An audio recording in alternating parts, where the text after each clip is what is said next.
नमस्कार आदाब दोस्तों। तो चलो आज फिर हम आप लोगों के लिए लाए देश और दुनिया की तमाम ताजा बड़ी खबरें, ब्रेकिंग न्यूज हेडलाइंस एक एक करके तमाम बड़ी खबरें आपके सामने रखेंगे। सबसे पहली और बड़ी खबर में आपको बताएंगे दोस्तों कि महाराष्ट्र के अंदर एक बार फिर एकनाथ शिंदे ने पलटी मार दी है, जिसके चलते बीजेपी के अंदर सन्नाटा पसरा हुआ है। खबर आ रही है कि गृह मंत्रालय को लेकर के एकनाथ शिंदे की पार्टी ने बीजेपी के सामने एक बार फिर अपनी डिमांड्स रख दी हैं, जिसके चलते अब इमरजेंसी मीटिंग देवेंद्र फडणवीस को बुलानी पड़ी है। यानी महाराष्ट्र में एक बड़ा सियासी उलटफेर होने के संकेत है।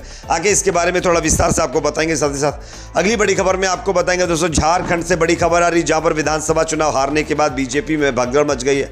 बीजेपी के एक और बड़े नेता ने पार्टी से इस्तीफा दे दिया है। इसकी वजह भी आगे आपको बताएंगे। साथ ही साथ अगली बड़ी खबर में आपको बताएंगे दोस्तों कि देश के अंदर मोदी राज में बड़े बड़े दावे करने को लेकर के एक और नई रिपोर्ट ने बहुत बड़ा खुलासा किया है।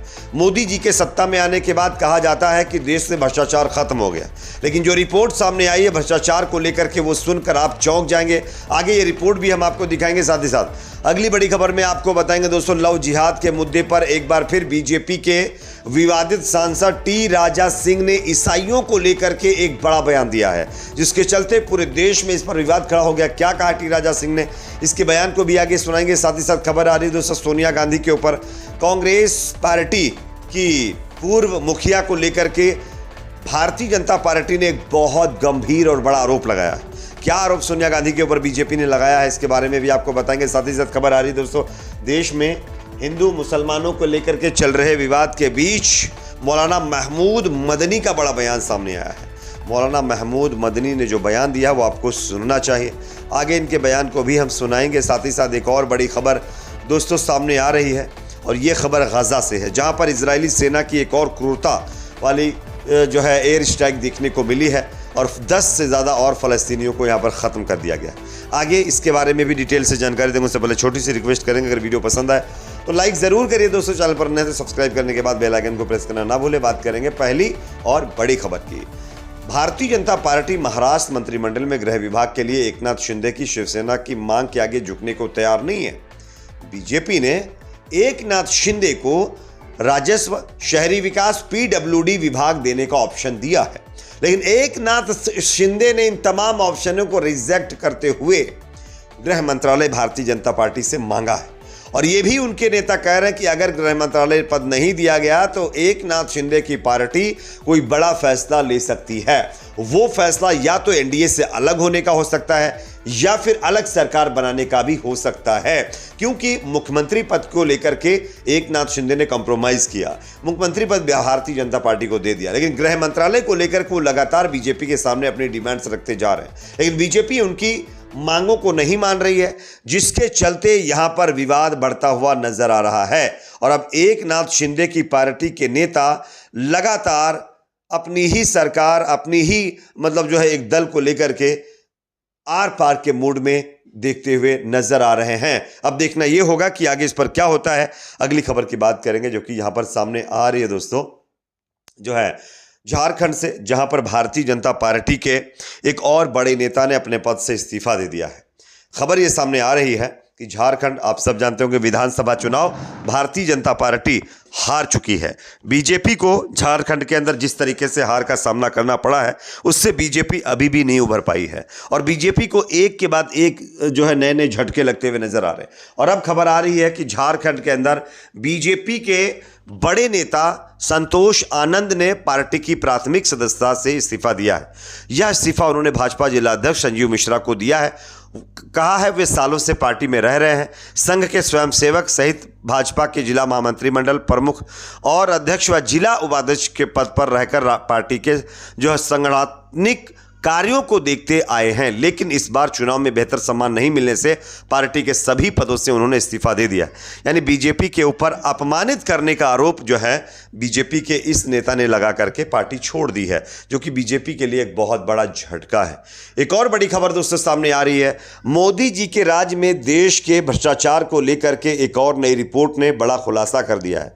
आप सब जानते हैं मोदी जी सत्ता में आए हैं तो बड़ी बड़ी बातें कर रहे हैं, बड़े बड़े दावे कर रहे हैं। उनका कहना है कि भाई सत्ता में आने के बाद भ्रष्टाचार देश से खत्म हो चुका है, लेकिन किस तरीके से, आप स्क्रीन पर खबर देखिए। लोकल सर्किल्स द्वारा किए गए सर्वे में पाया गया है कि पिछले 12 महीनों में सरकारी सेवाओं के लिए 66% व्यापारिक फर्मों को रिश्वत देनी पड़ी है।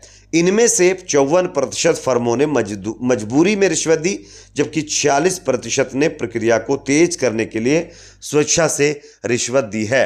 अब आप खुद सोचिए कि ये जो एक ऑनलाइन प्लेटफॉर्म लोकल सर्कल्स द्वारा भारत के 159 जिलों में किए गए सर्वे में देश के भ्रष्टाचार को उजागर किया है, इससे ये साफ पता चलता है कि किस तरीके से देश में भ्रष्टाचार लगातार बढ़ रहा है और लोगों के साथ ज्यादती करते हुए ज्यादा रकम वसूली जा रही है। अब जो मोदी जी दावा करते हैं कि भ्रष्टाचार हमने देश से खत्म कर दिया है, तो क्या यही भ्रष्टाचार खत्म हुआ है? रिपोर्ट में तो ऐसा कुछ दिखाई नहीं दे रहा है। तो क्या जो दावे किए जा रहे हैं वो झूठे हैं? ये एक बड़ा सवाल है। बात करेंगे अगली खबर की, जो कि सामने दोस्तों आ रही है। लव जिहाद के मुद्दे पर ईसाइयों को लेकर के बीजेपी के विवादित जो है नेता और एमएलए टी राजा सिंह का एक और बड़ा बयान सामने आया है। तेलंगाना से भारतीय जनता पार्टी के विधायक टी राजा सिंह ने बीते रविवार को ईसाइयों से अपील की है कि वो लव जिहाद के खिलाफ लड़ाई में हिंदुओं के साथ आए, और क्योंकि यह दोनों धर्मों को प्रभावित कर रहा है। दक्षिण गोवा के चरचेरिम में बजरंग दल की एक रैली को संबोधित करते हुए सिंह ने कहा कि यदि जिहादियों की आबादी बढ़ती रही और उनके सांसदों की संख्या बढ़ती रही तो अगले 20 से 30 वर्षों में भारत में कोई हिंदू प्रधानमंत्री नहीं होगा। गोवा के ईसाई भाइयों से भाजपा विधायक ने यह अपील की है। यानी बीजेपी नेताओं के पास नफरत फैलाने के सिवा कुछ बचा ही नहीं है। ये जहां भी जाते हैं वहां पर इसी तरीके से हिंदू मुसलमानों के बीच नफरत फैलाने का काम करते हैं, और वो भी धड़ल्ले से। इनके खिलाफ कोई कार्रवाई भी नहीं होती है। एक और खबर की बात करेंगे जो कि सामने दोस्तों आ रही है। जो है कांग्रेस पार्टी की नेता सोनिया गांधी के ऊपर भारतीय जनता पार्टी ने एक बड़ा आरोप लगाया है। भारतीय जनता पार्टी ने आरोप लगाया है कि कांग्रेस की पूर्व अध्यक्ष सोनिया गांधी का एक ऐसे संगठन से संबंध है जिसे जॉर्ज सोरोश फाउंडेशन द्वारा फंडित की जाती है।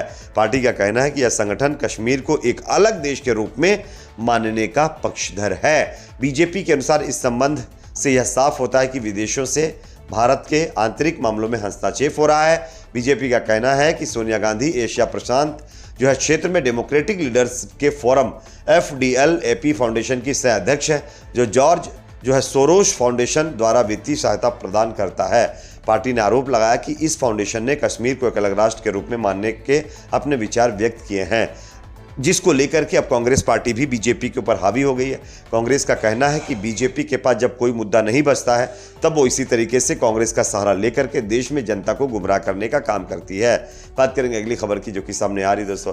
देश में मुसलमानों के ऊपर हो रहे जुल्म को लेकर के मौलाना महमूद मदनी का बड़ा बयान सामने आया है। उन्होंने क्या कहा आप स्क्रीन पर देख सकते हैं। मुसलमान राह चलते परेशानी महसूस करते हैं, कदम कदम पर नफरत का सामना करना पड़ रहा है। सभ्य समाज के लिए इंसाफ सबसे जरूरी है। अगर जाति धर्म पर भेदभाव होगा तो ये देश के साथ विश्वासघात होगा। ये कहते हुए मौलाना महमूद मदनी ने मोदी सरकार के ऊपर कटाक्ष किया और साथ ही साथ उन लोगों के ऊपर भी जो देश में हिंदू मुसलमान के नाम पर नफरत फैला करके देश को एक अलग मोड़ पर ले जाने की कोशिश में लगे हुए हैं। एक और बड़ी खबर दोस्तों आ रही है गाजा से, जहां पर इजरायली सेना की एक और क्रूरता देखने को मिली है। मध्य गाजा सिटी में एयर स्ट्राइक में इजराइल की सेना ने 10 और फलस्तीनियों को ख़त्म कर दिया है, जिसमें महिलाएं और बच्चे शामिल बताए जा रहे हैं। और ये तमाम तमाशा पूरी दुनिया देख रही है। अफसोस होता है कि दुनिया को इसको लेकर के कोई फ़र्क नहीं पड़ रहा है। इस पर आपकी अपनी क्या राय कमेंट सेक्शन में बताएं। वीडियो को लाइक शेयर, चैनल पर नए तो सब्सक्राइब ज़रूर करें।